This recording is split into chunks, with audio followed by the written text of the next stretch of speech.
Hi again. It's wonderful to be here, to be there, and there, and there. Today, I'm not going to tell you about human cloning technology with stem cells, but I'm going to tell you about the challenge we all have of cloning girls and women passionate about the STEM world of science, technology, engineering, and maths. I'm Sonia Ardila. I'm Senior Data Specialist at Claro, Colombia, the leading telecommunication company in Latin America, and I'm partner of Digital, where we have applications as Howard Health to deliver special powers to humans, such as Dr. Mariana, to get closer to her patients and have a more efficient operation. I'm also a co-organizer of the Machine Learning and Data Science Colombia AI Meetup, one of the community partners of this event, and I lead the data storytelling area of Científicas de Datos organization, another community partner of this conference. I'm volunteer at the Heike Foundation, where we inspire children with math skills to continue through this wonderful world of science, technology, and math. I'm a 10K runner and a certified diver, and I run every day with my husband, Jorge Eduardo. I live in Bogota, Colombia, 2,600 meters closer to the stars, because Bogota is 2,600 meters above sea level. And now I'm going to tell you how to clone Tatiana. She is Tatiana, a 14-year-old Colombian girl. She is in 9th grade, and she wants to be an engineer and make video games. Could Tatiana make her dreams come true? Could it be that Tatiana can help reduce that gap mentioned by the Colombian Software Organization? This organization tells us that in Colombia, 50,000 professionals in information technology are missing. And speaking of figures, I tell you that the software industry in 2017 represented 1.6% of Colombia GDP, and we know we can do better because in addition to talented people, we have a geographic advantage, and it's the nearshore. At this moment, you're looking at the map with this advantage. That nearshore makes technology companies located in Colombia because we have a more comfortable time zone than other countries to communicate with clients in the United States and Europe compared to countries like India. But 7.7% of India GDP come from its software industry. So here is one question. What could we do to become more like India? Let's see what has happened to our young people and what they have been studying. This is the evolution of the undergraduates from 28 to 2017, and it's an exciting line. It's an upline. It's an increase of 150% in those 10 years. But to spoil the party, I tell you that the World Bank told us that in 2017, we had a deficit in coverage of higher education in young people between 18 and 24 years old, and we only cover 52% of those people. And what happens if we divide this line in two? The pink line is engineering, and the blue line are other careers different from engineering. And here I make a side note to tell you that I don't think we should only focus on exact sciences. I believe in the power of mixing the exact sciences with the humanities. For example, Descartes, the I think therefore I am philosopher, was the father of modern philosophy and was also a mathematician and creator the Cartesian plane. Now I finish my side note, and let's keep looking at the gender composition of the graduates. The pink line are men, and the blue line are women. And we see that in all careers, more women have graduated. But more men than women have graduated in engineering. And in software engineering or computer science, more men than women have also graduated. So when looking at these figures from the Colombian Ministry of Education, one would think that in Colombia, young people are not studying engineering and that we should promote these careers more. Something like, hey, come on, study engineering and claim a prize. And it turns out it's not that way. When looking at the data of the first-time enrolled students, we see that the career they choose the most is business administration. But second is software engineering. And here below we see mechanical engineering, environmental engineering, civil engineering, and electronic engineering. Below, we can see maths and statistics. And this leads us to discover that the problem is not that they do not choose engineering. It's the desertion, which in Colombia is about 50%, and that is a serious problem. The figures tell us that only 26% of math students and 29% of engineering students get their degree. Desertion occurs between the first and the fourth semester.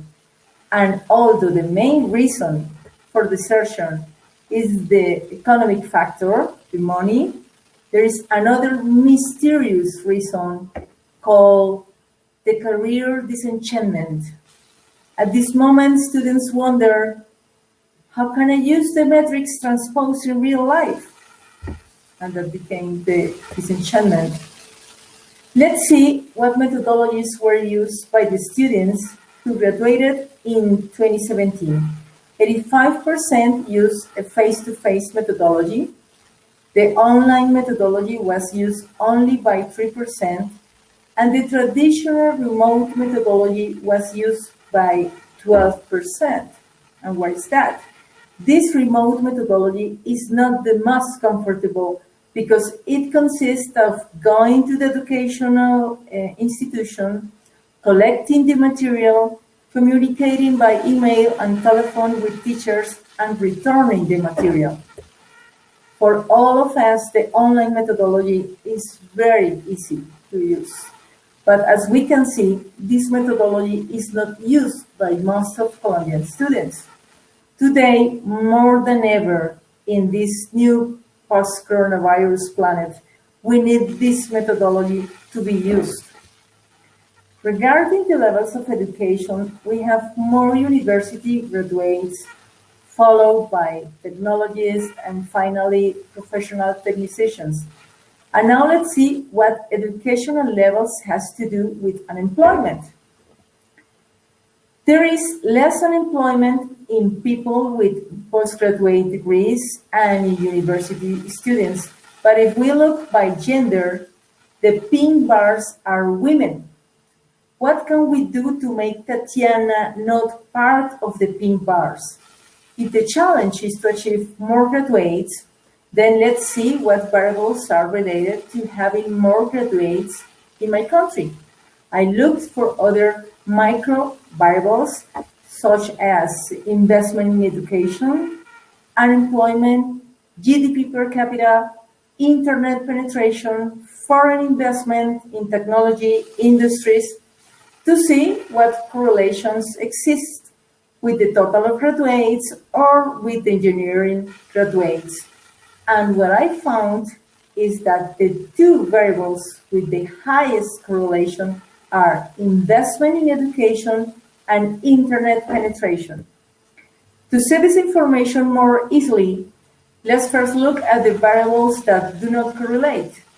We see that the dots neither rise nor fall. And now, here we can see how investment in education has a correlation of 0.85 with the number of graduates, and the internet penetration has a correlation of 0.92. But since the correlation does not imply causation, then let's look at this from a regression. And we see that investment in education explains 91% of the variation in the number of graduates. And secondly, internet penetration explains 83%. How interesting that about internet penetration. So it seems that we need more online education.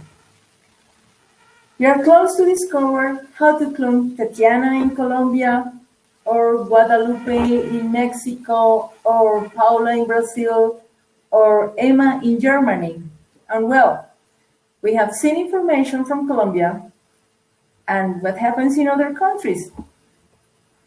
According to the World Bank, in 107 out of 114 countries, there are more men than women graduated in STEM careers.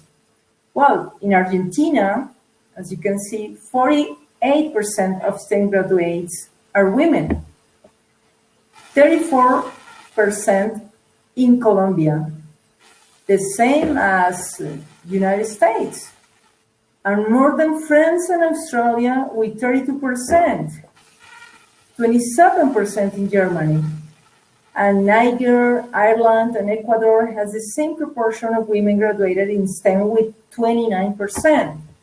So the question in the whole world is, why so few? And then it seems that cloning Tatiana is not an easy task. So the question, but it has been proven that there are not biological differences to perform on STEM. And it's also known that women were pioneers in computer science. To answer this question, why so few, the role of the media has also been discussed. And there has also been talk of the lack of role models to follow. So what a great challenge we have to clone Tatiana. And what if the Tatianas, Guadalupes, Paulas, and Emmas want to be engineers, but the culture has made them think that these careers are for men? Or that they are princesses and a princess is not an engineer? Well, death to the princess. And how do we kill princesses and bring girls to the STEM world? I think one way is data science. Yes, data science. To be a good data scientist, you need skills in math, statistics, programming, knowledge of the contents of data, and communication skills. Because what is the use of achieving a model with machine learning using neural networks if you cannot communicate its impact in a company? This ability to communicate is very, very important. Between these two bathroom doors, which one do you think is the one for the women's bathroom? Yes, you're right. Therefore, data storytelling within data science works like a hawk. We're going to tell stories, but first we must analyze the data and play with numbers using math and statistics. The most prominent person in data storytelling was not a woman. It was Hans Rosling, who is no longer with us. Today we have Georgia Lupi, humanist who plays with data and visualizations to tell stories. And on the other hand, if internet penetration influences the number of graduates, we must promote online education platforms with current content that manage to combat that disenchantment with the career. And so students can learn why they need the matrix response in real life, and they can achieve their goals. Online education as a complement or as the only alternative for many is a way of telling young people not to live, not to give up, not to abandon their dreams. So taking advantage of the internet with online education platforms and technology events open to anyone on the planet, like this event, where girls can meet women that can become their role models, and with a good dose of data storytelling, is that I think we can clone Tatiana. Thank you very much.